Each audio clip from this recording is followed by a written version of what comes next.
tarde, pessoal, bem-vindos ao canal da Atena. Hoje a gente está recebendo o jovem escritor Gustavo Alves. Gustavo, bem-vindo, muito obrigada por conceder essa entrevista para o canal da Atena. Obrigado.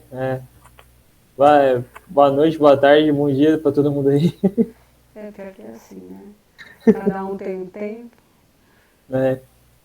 Gustavo, fala um pouco pra gente de você, onde que você mora, quantos anos você tem, o que você faz da vida. Bom, eu tenho 23 anos, eu moro no ABC Paulista, e eu sou um jovem escritor, né? Estou começando a escrever agora. Na verdade, assim, estou começando a publicar livros agora, porque eu escrevo desde os 13 anos, né? Então, estamos aí. Legal. E você fez faculdade, você está estudando, como é que é? Já Então, terminou? eu comecei a fazer faculdade, só que não cheguei a terminar, né? Eu só tenho o ensino médio completo, tenho inglês também, e estou procurando um emprego melhor justamente para voltar a estudar, né? Que eu quero cursar História. Me fala um pouquinho de como foi essa caminhada até você começar a escrever, por que você começou a escrever? Então, é que assim, eu sempre fui um pirrarinho que viajava muito na maionese, né? Porque eu sempre gostei de ler quadrinho, de assistir filme de super-herói. E aí eu fui crescendo, fui descobrindo outras coisas, tipo Cavaleiro do Zodíaco, Naruto e essas coisas, e eu queria me sentir grandioso como os personagens principais se sentiam, né? Uhum. E aí, quando eu fiz 13 anos, eu assisti um filme chamado Escritores da Liberdade. Eu me vi naquele filme, né? É um filme que conta sobre um grupo de jovens que enfrentam dificuldades em relação ao sistema, né, no dia a dia, e uma professora incentiva eles a escreverem a história deles, né? E aí isso começou a me fazer pensar, talvez eu possa criar o meu próprio universo também, escrever minha própria história, né?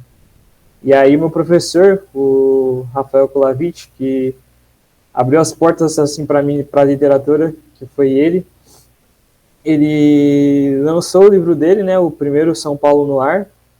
E aí eu, com meus 13, 14 anos, vi aquilo e pensei, por que eu não posso fazer um também? E aí eu comecei a criar a minha história, a escrever o meu próprio universo, os meus próprios personagens, só que, assim, até eles ficarem maduros o suficiente para eu lançar, foram 9 anos aí. 9 anos. Uau. 9 anos. E você chegou a reescrever tudo ou você foi só editando? Como é que foi esse processo? Eu cheguei a escrever tudo já. Eu tenho as versões antigas até hoje, né? Acho que no mínimo são 8 versões diferentes, né? Uau! Porque, assim, as referências que eu tinha de literatura, a principal era Harry Potter, né? Eu sempre gostei muito de Harry Potter, gosto até hoje. Não concordo com a autora em algumas pautas, mas, querendo ou não, Harry Potter é super importante para a história da literatura, no geral. Sim. E isso chegou em mim também, né? E aí eu comecei a criar uma história com base na do Harry, né? Mas aí eu fui aprendendo mais sobre como funciona o mundo em si, fui trazendo mais referências literárias também, principalmente nacionais, né? Como o meu próprio professor, o Rafael Kolavich, o Marcos Silva, que já fez uma entrevista aqui, né? Machado de Assis, referências também que não são da literatura, mas estão presentes na minha história como pessoa, né? Que foi o caso do Racionais, o Emicida. O Emicida, na verdade, está inserido na literatura, porque ele já publicou vários livros também, né? O hip hop no geral, né? E, assim, eu fui pegando todas as coisas que, de certa forma, me faziam fugir da realidade e também as coisas que eu me identificava. E durante esses 9 anos eu fui amadurecendo, né? Tanto como escritor, mas também como Gustavo. E aí eu constituí esse universo que está aqui hoje. Conforme você foi escrevendo, você foi percebendo melhor a situação do negro no país? Ou quando foi que você se deu conta da sua situação como negro dentro do nosso contexto? Como que foi isso? Que você falou, né, eu tenho que fazer alguma coisa a respeito. Então, eu sempre senti um tratamento diferente desde quando eu tinha 5 anos de idade, né? Só que por não ter acesso a esse tipo de informação, eu não entendia, né? E a minha própria família, assim, ela infelizmente não teve muito acesso à informação também para me passar o conhecimento sobre essas questões. Mas dos 5 até os 20 anos de idade, eu sempre notei uma diferença de tratamento das pessoas comigo em relação a pessoas com a pele mais clara, com cabelo liso, né, com lábios finos. Só que eu nunca parei para me perguntar o porquê que isso acontecia. A primeira vez que eu fui me perguntar mesmo foi quando eu tinha 21 anos, que foi 2 anos atrás, né, na época da pandemia. Foi muito recente ainda, né? E assim, eu saí de uma situação onde durante praticamente um ano inteiro, né, eu vivi um desconforto e depois que eu fui perceber que tinha muito em relação à minha negritude também, e esse desconforto me gerou um trauma que eu comecei a me perguntar, assim, foi um trauma que era novo para mim, né? Em alguns aspectos foi novo, mas em outros eu só ficava me perguntando, tá, mas por que que isso aconteceu de novo? Né? E aí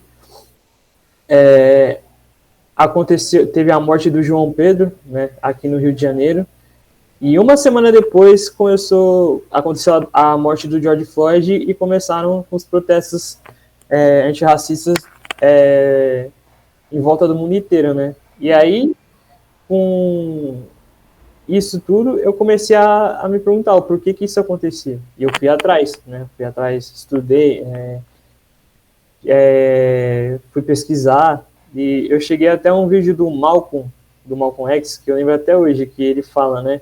Quem foi que fez você odiar a sua cor, o seu nariz, os seus cabelos, a sua boca, né? E aí eu vi esse vídeo e passou o filme da minha vida diante dos meus olhos, né? E aí eu, né, me identifiquei e tudo mais. Só que mesmo me identificando, não é só se identificar, né? Aconteceram no contexto que a gente está inserido, é importante eu reconhecer também que, por ser mais claro, eu tenho uma passabilidade maior, né, nos ambientes. Eu não sou retinto, né, mas assim, eu não fico isento dessas situações, né, infelizmente. E hoje eu já estou mais tranquilo em relação aos olhares, né, aos comentários que a gente sempre ouve, mas ainda assim, para algumas situações é um baque, né? E aí a gente tem que aprender a desenvolver a sabedoria para reconhecer os contextos que a gente está inserido e, ao mesmo tempo, não se calar diante da situação, mas se calar não é responder na agressividade, e sim a inteligência para saber como que a gente pode passar por aquela situação, né? É a maneira que eu peguei, assim, de uma maneira mais, não pacífica, mas inteligente de falar sobre essas questões foi o livro, né? Assim, é uma violência, né? Na verdade, é uma violência. E assim, eu vejo que tem a questão assim, eu escrevi o livro justamente para que eu não costumo falar que é um livro sobre o racismo, né? Eu falo que é um livro de negritude, porque o foco principal é o leitor ou leitora entender que tudo que está relacionado à negritude, desde ao candomblé, à umbanda, aos próprios traços físicos, à própria aparência física, não tem que ser demonizado, né? É uma coisa a ser exaltada. E o que eu busco passar com isso é que as pessoas reconheçam que você ser preto não é uma maldição, né? Na verdade é uma coisa boa. Mas além da questão da negritude, também fala bastante sobre representatividade, né? Então, assim, eu tive que ter muito cuidado para pesquisar, né, para abordar lugares de falas que não eram meus, né? E aí eu fui, pesquisei e tudo mais, para ser condizente com o que eu estava apresentando, né? Porque eu não posso pegar uma informação que eu acho que é da minha cabeça e colocar. Tem que ser respeitoso. Sim. E tudo mais. Mas, basicamente isso, né? É interessante que você fala isso, né? Porque o branco nunca teve esse tipo de... Né? Nunca. Bom, mas voltando lá.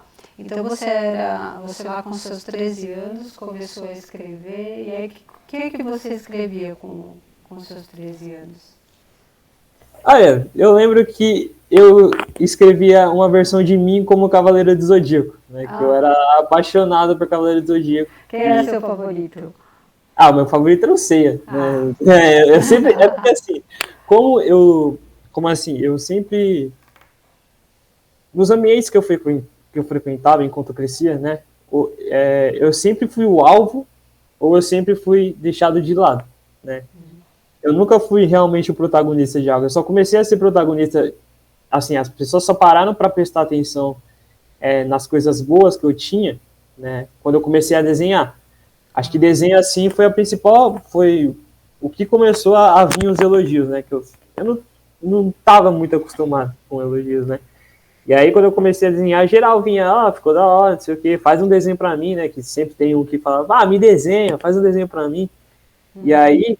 Também aí, gurizinho, tipo, nessa época, 13, 14. Acho que foi com uns 12, na verdade, que eu comecei a desenhar. E aí, foi a primeira coisa, assim, positiva que as pessoas vinham falar sobre mim, né? O Gustavo desenha bastante, não sei o quê. E aí, eu acho que por tipo, eu estar sempre acostumado ou a ficar isolado, ou as pessoas só enxergarem coisas ruins em relação à minha negritude vindo de mim, eu sempre quis ser o protagonista, né? Eu sempre gostei mais do protagonista, tanto nos Cavaleiros do Zodíaco, quanto em Harry Potter, quanto em Naruto, Dragon Ball, eu sempre queria ser o protagonista, né? Só que nunca dava certo. E aí... Você falando e eu lembrando do Naruto sentado no balanço. Era exatamente isso. Mas foi basicamente assim, eu queria ser o de Pégaso, né? Só que aí eu incluí os poucos amigos que eu tinha na escola também na história. Aí tinha um que era o de dragão, tinha um que era de urso maior, né? E aí... só que aí chegou um ponto, né, que foi... Acho que depois que eu assisti o filme, quando meu professor começou a... Quando ele lançou o livro dele, né, o São Paulo Noir, o primeiro, e eu falei, não, eu tenho que criar o meu universo. Não posso ser um Cavaleiro do Zodíaco. Cavaleiro do Zodíaco é do criador. Criador de Cavaleiro do Zodíaco. Eu tenho que ser o criador da minha história, né? E foi aí que eu comecei a constituir um universo, a criar os personagens. Só que como eu tinha 13 anos, não era aquela coisa, tipo, bem feitinha, né? Parecia uma fanfic. Então eu ia perguntar, você chegou a escrever fanfic? Não, assim, parece uma fanfic, mas não é, né? É porque, assim, eu também não tinha nenhuma noção de como o mundo funcionava. Eu também não tinha noção... 13 anos. 13 anos de idade, né? Eu só queria escrever um livro para ser famoso, né? Para ter um certo respeito. Para ser Hokage. Para ser o Hokage, para ser visto. E aí, conforme eu fui crescendo, conforme eu fui amadurecendo, o livro se tornou ele se tornou muito maior do que eu esperava, né? Eu costumo dizer que assim, o livro começou branco e ele terminou preto. Né? De um bom e tipo, no melhor sentido de todos, né? Porque hoje que eu tô percebendo que, nossa, é uma história que realmente tem mensagem, tem um contexto social e histórico, né? E tem a política também, né? Porque depois que eu fui crescendo, eu fui percebendo que, assim, querendo ou não, todos nós somos um ser político, né? Porque a gente cresce em meio à sociedade. A gente não para pensar que a gente está sendo, que a gente está crescendo para um sistema. Depois que a gente vai percebendo isso, né? É verdade. Então vamos falar desse livro, que a gente já tem algumas pistas. Você tem ele aí? Mostra pra gente. Qual é o nome? Ah, tenho aqui. A Sombra do Guerreiro. Primeira parte, As Terras de Temec. Primeira parte, hein? Isso aí quer dizer que é uma saga. É, uma saga. Uma saga que vai ficar grandinha. Ai, tomara. Vai ser muito legal ver isso, ou ler seu livro. Fala um pouco, então, da história, como foi a pesquisa para você fazer? Então, assim, eu sempre... O Rafael Colavich, né, meu professor, ele sempre fala para mim, eu vou entender o momento que o Gu tá na vida dele a partir do momento que eu ler o livro, porque o Colavich foi um cara que eu mandei todas as lições do livro, né? Porque assim, ele é seu beta. Ele é meu mentor, né? Ele e o Marcos são os meus mentores, né? O Marcos, ele já chegou quando o livro estava pronto e o Colavich, ele acompanhou todo o progresso. Então, eu sempre mandava, né, para ele as versões e ele sempre falou, eu só ia saber como você estava pelo que você estava escrevendo no livro. Então, eu acompanhei o seu amadurecimento, né? E assim, eu acho que eu sempre tive noção de uma coisa, desde os 13 anos, né? Que foi, eu só vou publicar quando eu sentir que esse livro tá mágico, quando eu sentir que tem magia presente aqui, né? Legal. E aí, depois que eu me identifiquei como uma pessoa preta de pele clara, que eu comecei a falar da minha negritude, né? Que eu comecei a trazer isso para o universo, mas também falei de outras questões, né? Como a questão da luta indígena, até mesmo um pouco da luta LGBTQI+, né? Que eu apresento bem por cima, que é uma coisa que eu vou abordar também. Assim, não é o meu lugar de fala, né? Mas eu acho que, assim, do mesmo jeito que eu não gosto de ser olhado torto, eu imagino que uma pessoa com uma orientação sexual diferente ou com um gênero diferente também não gosta, né? Então, quem sou eu para condenar uma pessoa que passa por uma realidade que é parecida com a minha, né? E aí, eu comecei a trazer todas as pessoas de diversos grupos sociais que acreditavam que não tinham alma para esse livro, né? Então, as pessoas oprimidas são as protagonistas, praticamente. E assim, a história, eu acho que assim, além da apresentação do universo de Temec, né, é uma história sobre pertencimento, é uma história sobre você buscar o seu lugar, entender ele, se identificar e aceitá-lo, né? Porque, assim, na verdade é uma história até engraçada, por quê? Porque durante esses 9 anos eu fiquei trabalhando na história não só do primeiro livro, né, mas também no dos 5, que assim, o plano era 5, só 5, né? Aí virou 10. Por quê? Porque quando eu terminei de escrever o primeiro livro, ele ficou muito grande no Word, né? Deu 432 páginas. E aí a editora falou que ele, diagramado certinho, o miolo, tudo, ia dar mais de 700 páginas, ia ser praticamente uma bíblia. Aí ela pegou e falou, você não quer dividir em 2 partes? E aí tipo, você corta num ponto específico, e aí a outra parte, né, a gente planeja depois. Aí eu pensei sim interromper na história, né? Só que aí eu falei, não vai interromper se eu saber equilibrar certinho. Aí eu cortei num ponto específico, né? Pra quê? Pra deixar o leitor também com vontade de ler mais depois, né? Claro. E aí, resumo, eu mandei um livro, saí com 2, e agora, antes eram 5, e agora são 10, porque todos vão ficar muito grandes, né? Uau. Então, agora são 10. Que E assim, acho que o resumo do resumo mesmo é esse. É uma história sobre a apresentação do universo, mas também sobre pessoas que nunca se sentiram como protagonistas. E estão em busca disso. Estão em busca de entender o lugar delas e qual é o papel delas em meio a esse turbilhão, né, de duas sociedades, porque são os humanos e os sobre-humanos que eu apresento, né? E eles estão tentando entender qual é o papel deles, né, em relação a todas as classes, né, a todas as raças e a sociedade como um todo. É muito interessante. Ontem eu gravei com o Ivan, que vai estar sábado que vem, ele vai lançar um curta. É incrível, porque a temática é justamente essa, né? A busca do pertencimento, a busca do sucesso, né? Todo Sim. mundo quer virar Hokage. Podia ser o nome de uma banda japonesa, todo mundo quer ser Hokage.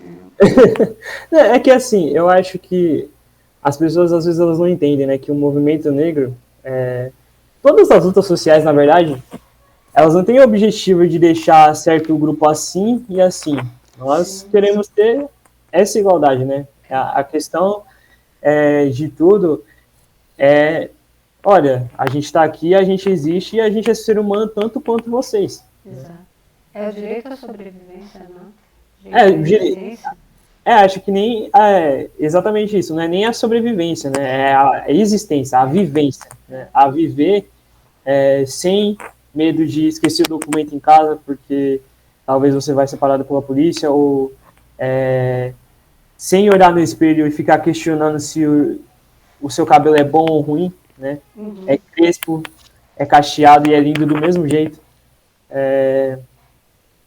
Então, né, basicamente o que eu fiz foi pegar todos os grupos oprimidos assim e falar, ó, a gente também pode ser herói.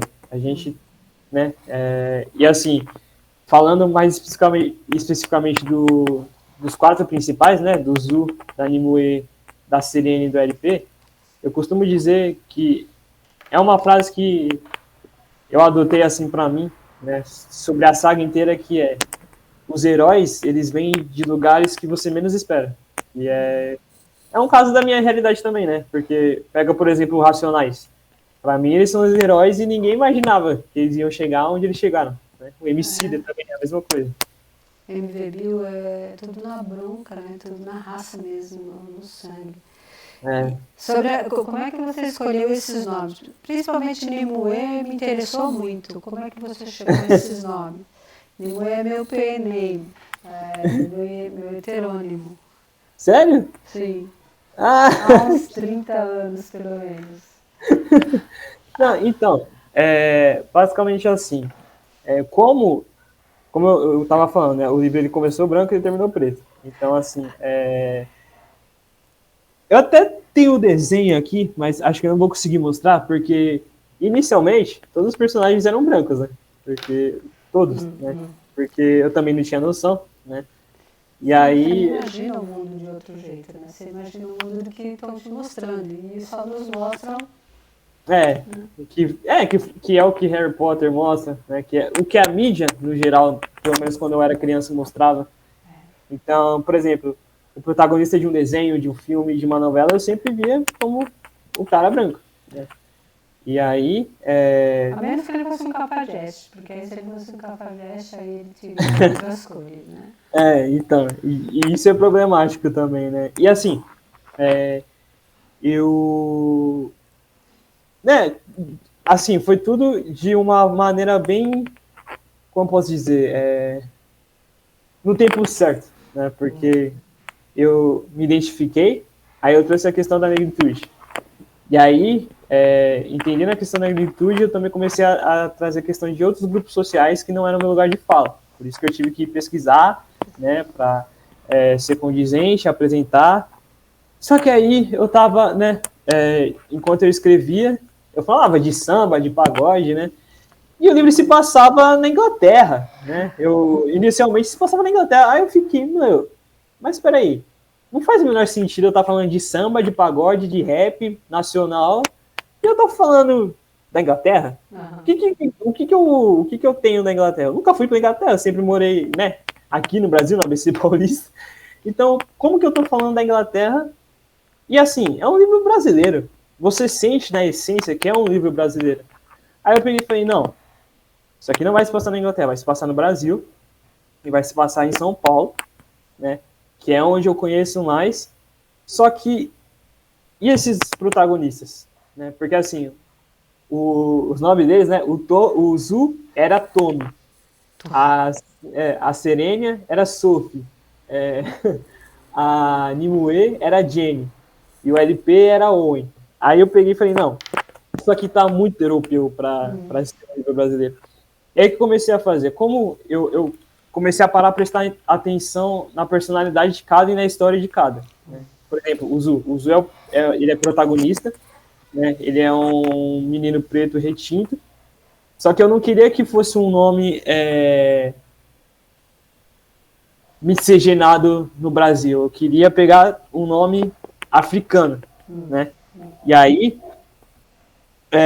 eu pensei logo no povo Shaka Zulu, né? Que foi um povo que resistiu contra a colonização. Aí eu pensei, na verdade é um rei, né? O Shaka Zulu e tem o povo Zulu. E aí eu pensei no povo Zulu. Aí eu peguei, não, o nome dele vai ser Zulu, só que eu precisava de um sobrenome. E aí tem uma música do Emicida que se chama Mandume, né? E aí eu comecei a estudar a história do Mandume, do rei Mandume, que também foi um rei que resistiu contra a colonização. E se eu não me engano, tem até uma lenda que ele é um rei que até quando ele estava derrotado, ele continuava resistindo. Então, assim, a mensagem basicamente que eu pego dele é que mesmo quando você estiver no chão, você consegue levantar. Quanto mais você levanta, mais forte você fica. Então, essa simbologia que o Mandume tinha para mim é a simbologia que eu queria passar com o Zu também. Né? Aí eu peguei e falei, não, vai ser Zulu Mandume. Né? Aí o do Zu estava definido. Aí precisava das meninas. Né? A Sophie, que hoje é Serênia, eu sempre quis um nome diferente para ela. Né? E aí eu meio que fazia a combinação de nome. Não, Serena já tem. Eu fazia várias combinações de nome, aí saiu um Serênia, né? Que eu dei o significado de melodia da alma. Ela é uma personagem indígena, né? E ela, dos quatro, ela é a mais madura, né? E eu tenho uma ligação muito forte com a música também, né? Como eu já falei, do Racionais, da Emicida, né? Do hip hop no geral. E aí, eu queria que essa personagem tivesse a mesma ligação que eu tenho com a música. E aí eu coloquei o significado de melodia da alma. Agora a Nimue ela passou por vários processos. Ela passou desde a aparência ao nome. E eu não queria que fosse um nome comum também, né? Ela é uma personagem preta, né? Ela tem o mesmo tom de cabelo, ela é mais clara, e ela é japonesa, né? E ela ela não é birracial como ela é multirracial, né? Porque são várias etnias e tal. E aí eu pensei em vários nomes, né?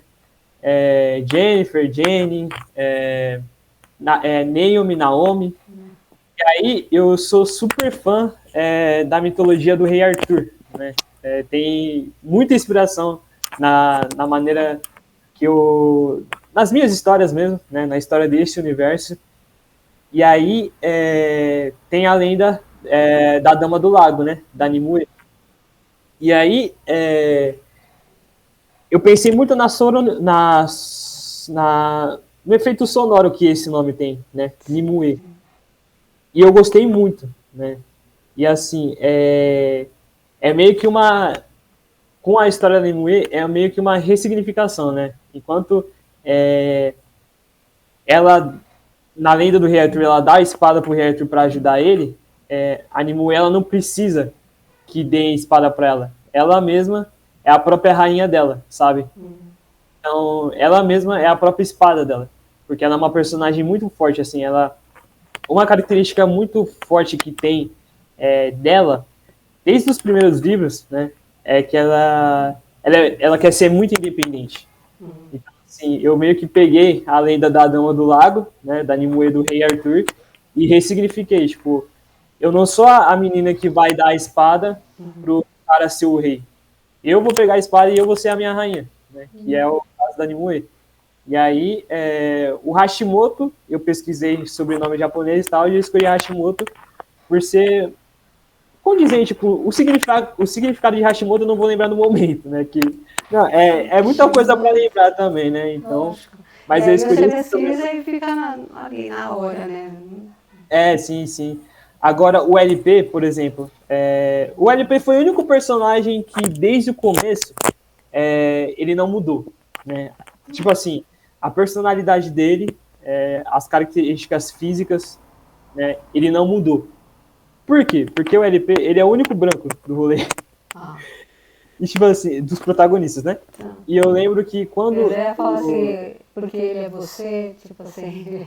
Não, é porque, tipo assim, enquanto eu escrevia eles, né, eu desenhava também e tudo e tal. E as meninas, elas geralmente falavam de quem, né? Ah, ele é bonito, ele podia existir, falavam de quem? Do LP, que no caso era o Owen, né? E aí elas falavam, ah, ele podia existir, não sei o quê. E eu ficava tipo, mas ele existe.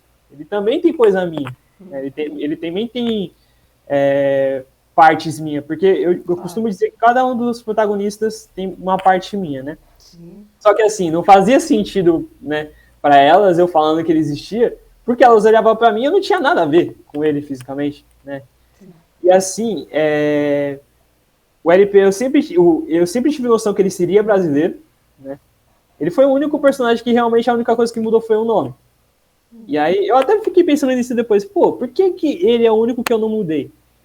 Né? E aí eu lembro por conta disso, por conta das meninas, de geral, né, vir e elogiar mais ele do que os outros, eu pensava, eu quero ser igual a esse cara. Né? Assim, infelizmente é uma realidade que, por conta das agressões, né, veladas e não veladas que aconteciam, eu queria ser mais parecido com quem, em geral, né, exaltava. Era quem? Que eram os meninos branquinhos e tudo mais, né? Infelizmente, isso é uma coisa comum para as pessoas pretas, né? E a gente só vai se dando conta muito tempo depois. E às vezes nem se dá conta, né? Mas voltando pro LP, o LP, ele é um personagem que eu peguei nomes de ídolos pessoais que eu tenho, né? Que é Leandro, assim, é LP, o apelido dele, mas o nome dele é Leandro Pedro dos Santos. E Leandro vem do Emicida, que o nome dele é Leandro. Pedro vem do Mano Brown, né? O nome dele é Pedro Paulo. E dos Santos vem do Sabotagem. E foi um rapper também que faleceu nos anos 2000. E ele era muito bom, né? Só que infelizmente veio a falecer. E, bom, essa é a história dos nomes deles, assim, dos 4 protagonistas. Como é que você organiza? Você é uma pessoa que roteiriza tudo que você vai escrever antes? Você descreveu todas suas personagens antes, todos os conflitos, todas as características físicas, ou você foi escrevendo e foi desenvolvendo? Como é que é isso? Porque tem vários estilos de escrever, né? Então, no meu caso, eu sou bem chato com organização, né? Porque assim, quando surge uma ideia na minha cabeça, às vezes eu, sei lá, eu tô indo pegar um ônibus para ir trabalhar e do nada vem uma ideia. Aí eu anoto, né? Aí eu chego em casa, quando eu tô mais relaxado, eu procuro um momento para conseguir organizar aquela ideia dentro do universo. Então foi um pouco dos dois. Ao mesmo tempo que eu estava escrevendo, eu estava organizando, né? E assim, a história dos livros em si e as características dos personagens e tudo mais, eu realmente era um roteirinho, sabe? Eu colocava o nome, a data de nascimento, né? O lugar de onde veio, e aí ia roteirizando, né? Falando, o Zu ele é mais fechado, ou ele é mais aberto, ele é mais corajoso. O LP ele é mais engraçado, a Nimue ela é mais fechada, a Serena ela é mais aberta e ela é mais madura do que os 4, né? Eu fazia isso. Agora, em relação à história, o que eu fiz durante esses 9 anos, além de escrever o primeiro? Né? Eu escrevi o resumo de cada livro, capítulo por capítulo. Por quê? Para ficar mais fácil para eu escrever, né? Enquanto eu estivesse trabalhando nos livros, para eu não me perder. Só que, por exemplo, hoje, eu entrei num dilema, né? Porque eu estava trabalhando no enredo do terceiro livro e eu tive um bloqueio mental. Mas estou nesse bloqueio mental até agora, né? E assim, eu estou trabalhando para conseguir sair dele. Estou quase chegando numa solução, mas a minha maneira de ser criativo é ou eu estou muito conectado com aquilo, ou eu não estou nada. Eu sou 880, sabe? Por exemplo, na semana que eu estava terminando de escrever o primeiro, eu lembro que durante a semana inteira, né, eu estava escrevendo e eu meio que colocava um prazo. Até sábado eu termino. Só que o penúltimo capítulo ficou muito grande no sábado. Aí domingo, né, eu peguei e falei, não, no domingo é certeza que eu vou terminar. E eu sabia que era certeza, porque assim, eu não consegui dormir no sábado para domingo. Nossa. Chegou no domingo eu consegui terminar, né? Foi uma felicidade e tudo mais. Mas o meu processo criativo é basicamente esse. Às vezes não, né?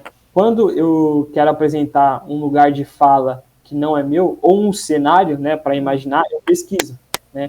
Para ser condizente com o que eu estou apresentando, né? Para ter o respeito também pelo que eu estou apresentando. E em relação a cenário, eu pesquisei vários cenários, né? Eu pensava assim, a primeira coisa que eu pensava quando eu queria descrever um cenário era que energia que eu quero passar para o leitor, né? Aí pensando na energia, eu conseguia visualizar o cenário. Aí eu já pesquisava uma paisagem de, sei lá, da Indonésia ou do Japão e ia pesquisar, né? E aí eu observava assim e escrevia, conseguia escrever. Então, hoje eu vejo o trabalho que foi, né? Mas na época, assim, eu só pensava que era o que eu gostava de fazer. E vai consumindo você, né? Quando você está fazendo, você nem percebe.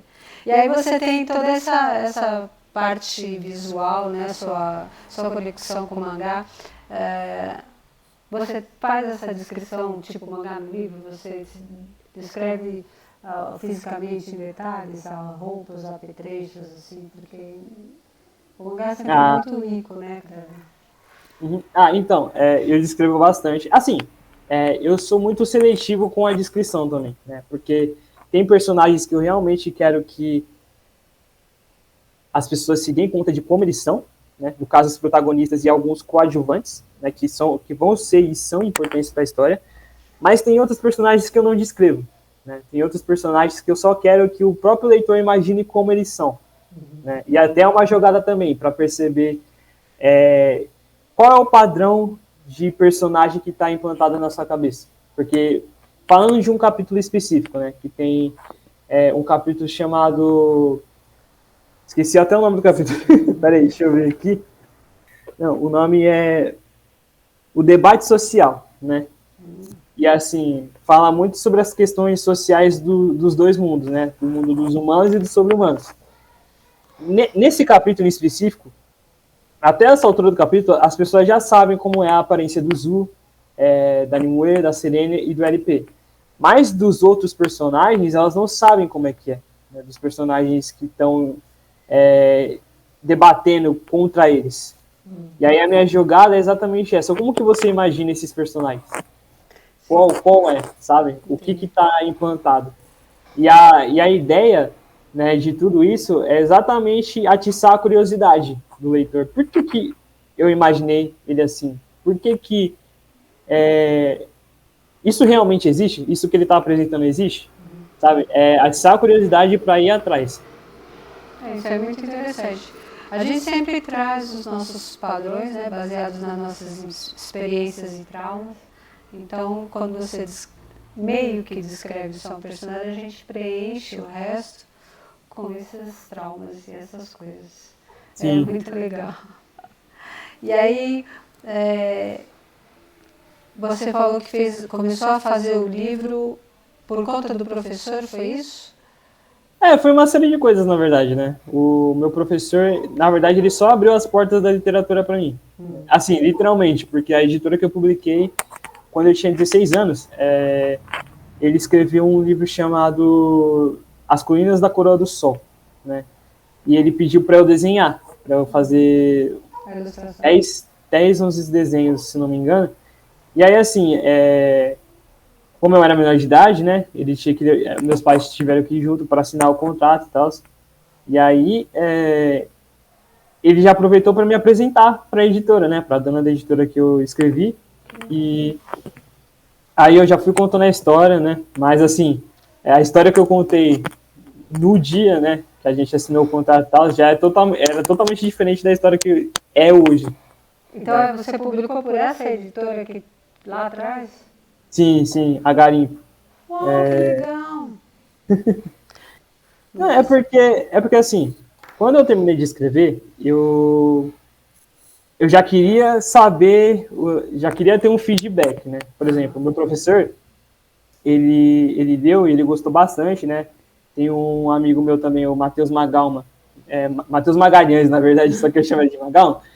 E o Matheus, ele realmente, além do meu professor, ele se envolveu bastante no livro, né? Ele até fez uma lista de quando ele terminou de ler, né, de todos os pontos assim. E aí, eu queria, além dos feedback deles dois, eu queria um feedback de alguém que também não tivesse um vínculo comigo, né? E aí eu comecei a mandar para várias editoras. Acho que eu mandei para umas 5 ou 4. E todas aprovaram, né? Só que a que eu queria mesmo era a Garimpa Editorial. Aí eu mandei e, graças a Deus, deu tudo certo. Legal. Nossa, muito legal. Sim, a gente quer que ser reconhecido, né? Ser rocado. Muito legal.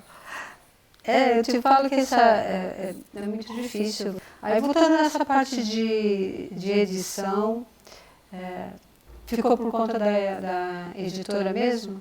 Você fez Sim. um? Não, a editora ela se responsabilizou por praticamente toda a edição. Só a revisão que eu fiz por fora com um amigo meu, o Zildomar Rodrigues de Lemes, lá do Rio de Janeiro, né? E é uma história muito interessante também, porque o Zildo, ele não conhecia, né? Ele revisa os livros de uma amiga da minha avó, que também escreve. E aí essa amiga da minha avó me recomendou ele e tal. Legal.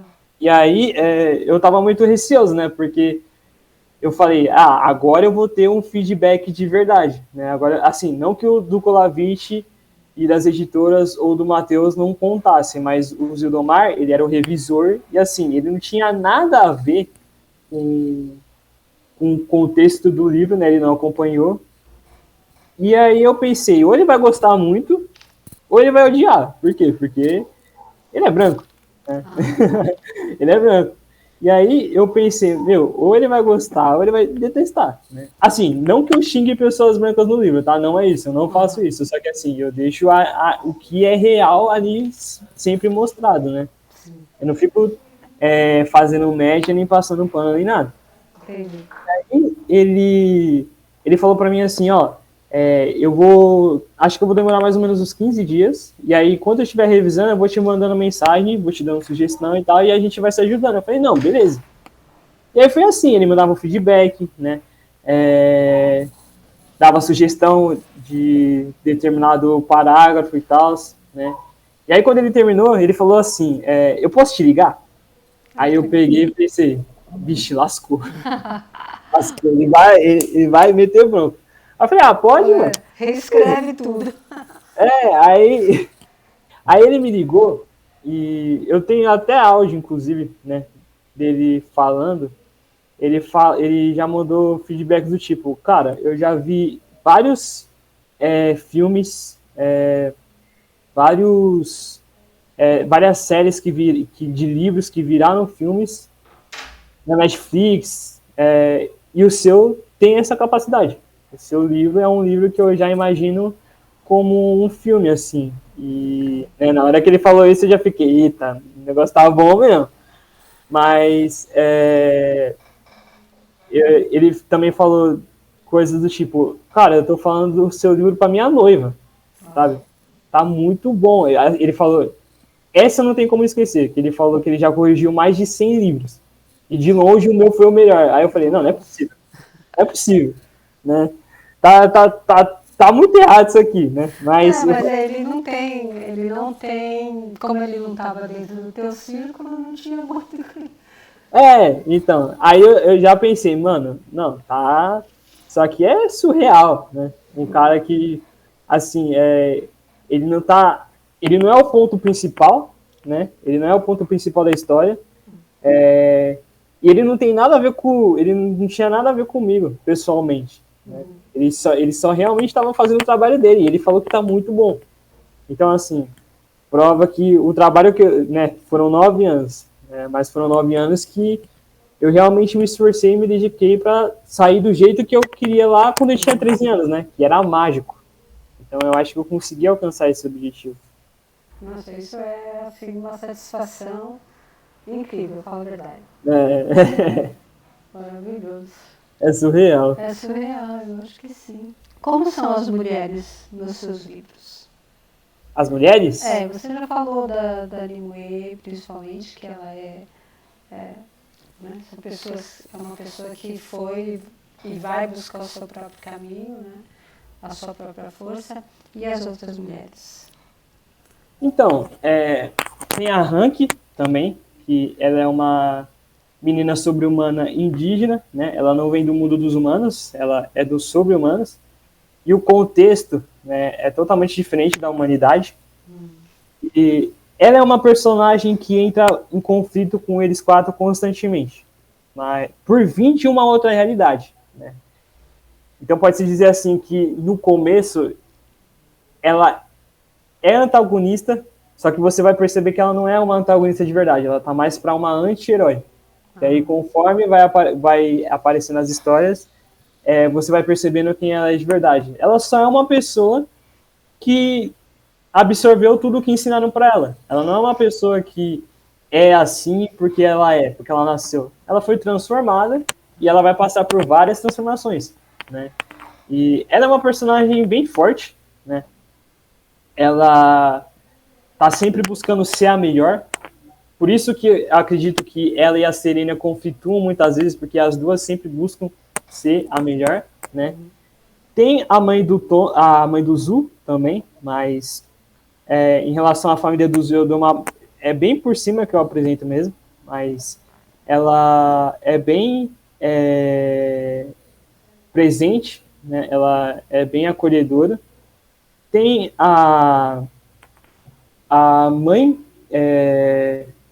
do Thiago também, que ela é meio que ela cuida do Zu e do LP em determinado período, assim, mais especificamente no começo, por uma coisa que acontece, né? Ela é bem conselheira também. E tem a Camélia, né? Que ela, nessa primeira parte, ela não tem tanto destaque, mas conforme os livros também, ela vai ter um protagonismo maior, né? Na vida de cada um deles quatro. Então, eu acho que o legal dessa história, dessa saga como um todo, é que cada personagem faz o outro crescer, né? E as mulheres, eu diria que todas as mulheres ali, elas são bem fortes, né? Elas são bem fora do padrão mesmo, né? E aí eu já percebi que tem um lugar de acolhimento, de crescimento para os filhos. Assim, a Nimue e a Serenia, a Nimue é mais fechada, né? Ela é muito mais observadora. A Serenia, ela já é mais vamos para cima, porque a gente consegue, né? E as duas, conforme elas vão evoluindo, elas realmente vão se tornando protagonistas. Assim, elas já são protagonistas, né? Elas vão percebendo elas vão percebendo e vão passando isso para as outras mulheres e para os outros personagens no geral, que elas conseguem ser fortes só com elas mesmas, sabe? Elas não precisam da aprovação de ninguém ou do suporte de ninguém. É como eu estava falando sobre o nome da Nimue, né? Ela é aquela personagem que ela não vai dar a espada pro Rei Arthur. Ela vai pegar a espada e ela vai se tornar a rainha. Então, eu acho que todas as personagens femininas têm meio que essa força, assim, né? Legal. Porque já é uma quebra de paradigma, né? Assim, É porque, assim, eu acho que a Serenia e a Nimue, por serem as protagonistas, elas têm mais destaque, né? Inevitavelmente. Elas realmente elas estão no mesmo nível do Zu, né? Tanto que em cada livro eu quero focar em cada um dos quatro, né? O protagonista central é o Zu, mas todos eles quatro são os protagonistas, né? Então, tipo assim, no primeiro livro eu apresento a visão do Zu, né? No segundo livro, eu vou apresentar a visão do Zu e da Serenia. No terceiro, do Zu e da Nimue. No quarto, do Zu e do LP. Aí no quinto, que na verdade é o 10º, eu vou apresentar tudo o que foi que construiu eles e que levou eles até ali, né? Nossa, muito legal. E é uma saga para quantos anos aí? É o trabalho da tua vida, pelo jeito, né? Através da minha vida. Você vai para a Bienal? Olha, eu queria ir, né? Mas, na verdade, assim, eu não faço ideia de como ir para a Bienal. Eu nem sei como funciona, né? Eu tô, assim, eu leio desde quando eu me entendo por gente, mas, assim, fazer parte de grupos e tudo mais, ou até em eventos, eu não sei muito como me informar e, sabe? O máximo de evento que eu fui, assim, acho que foi no lançamento do livro do Marcos, né? O Holocausto Negro, e do meu professor, o Rafael, né, quando ele lançou o São Paulo no Ar, né, o Colinas da Coroa do Sol e tudo mais. Você é capoeirista também?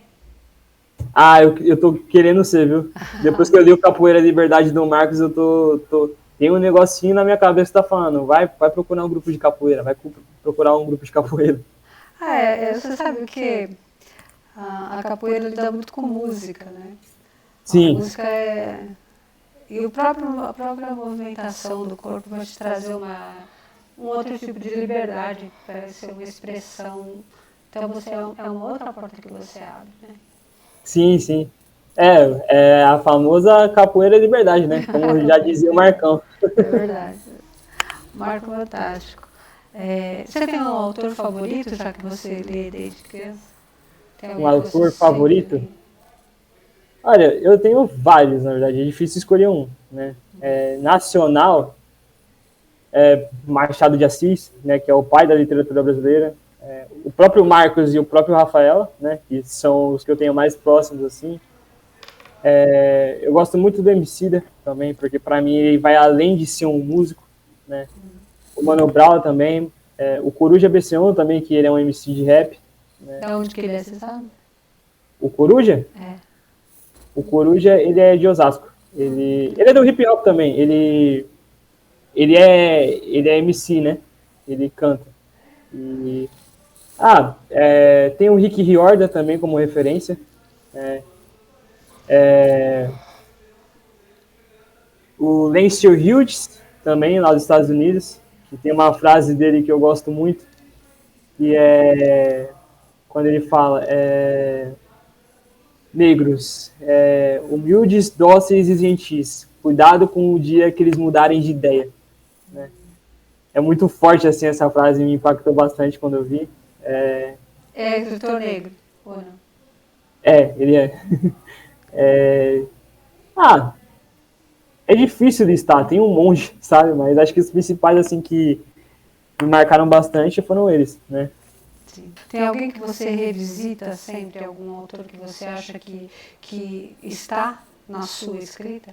Você já fez essa leitura, já achou alguém ali dentro? Porque a gente sempre repete os outros, né? Não é uma coisa natural dele. Então, eu acho que assim, o Marcos me falou isso, né? Opa, começou a chover aqui, não sei se tá dando para escutar, mas tá caindo o mundo. Então, eu acho que o diferencial que eu tenho, né, é porque o Marcos estava falando isso para mim, que a minha escrita ela tem a minha identidade, né? Assim, eu acredito que eu tenho muita referência da J.K. Rowling, né, do Harry Potter, na minha escrita, só que ao mesmo tempo eu tenho o meu próprio DNA, sabe? Porque ao mesmo tempo que eu estou usando uma palavra simples, eu também estou falando em dialeto, por exemplo, que é uma linguagem que a gente usa na quebrada, né? É uma linguagem que eu uso no dia a dia. Então, tipo assim, quando você lê, você pode ter certeza que você vai encontrar um humano, ô, parça, truta, não sei o que, tá ligado? Porque é uma coisa que tá presente, e além de estar presente no meu cotidiano, é uma coisa que está presente na realidade deles também. Né? Então, o Zu e o Nimu e o LP, por exemplo, eles falam muito no dialeto. Né? E é uma coisa que, assim, eu pensei por um momento se eu realmente escrevia dessa maneira, né? Por conta de que eu não sabia como se funcionava, se as editoras iam aprovar e tal.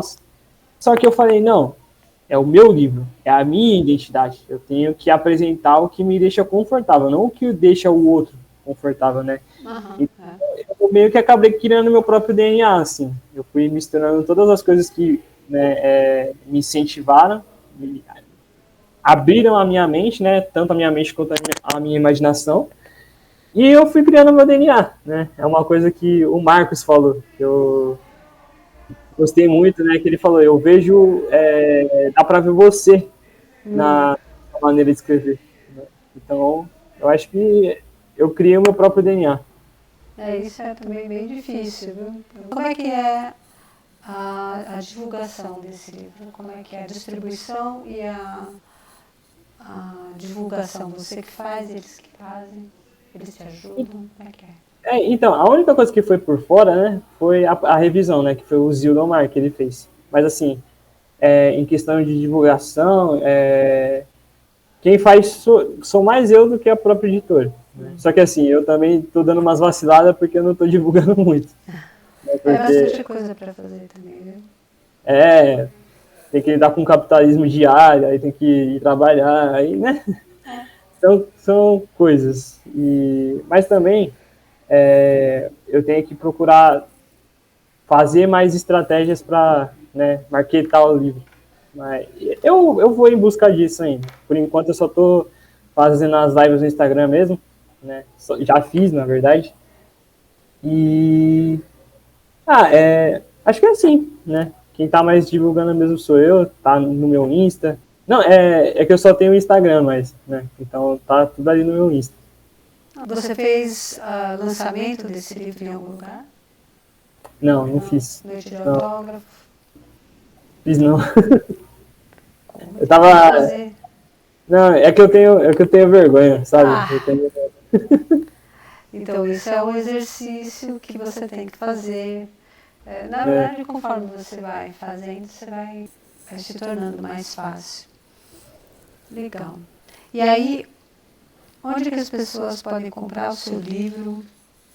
Como é que então, acham? então, as pessoas podem conseguir no próprio site da Garimpa Editorial, né? Tem também na livraria Martins Fontes, tanto no site quanto na Avenida Paulista, né? E pode adquirir comigo também. Eu tenho, acho que, alguns exemplares ainda comigo.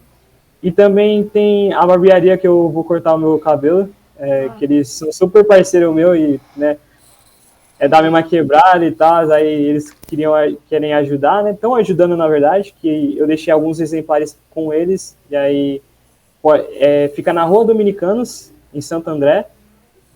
Qual o nome E da barbearia? Eu já vi lá mesmo. Barbearia Fernandes. Barbearia Fernandes.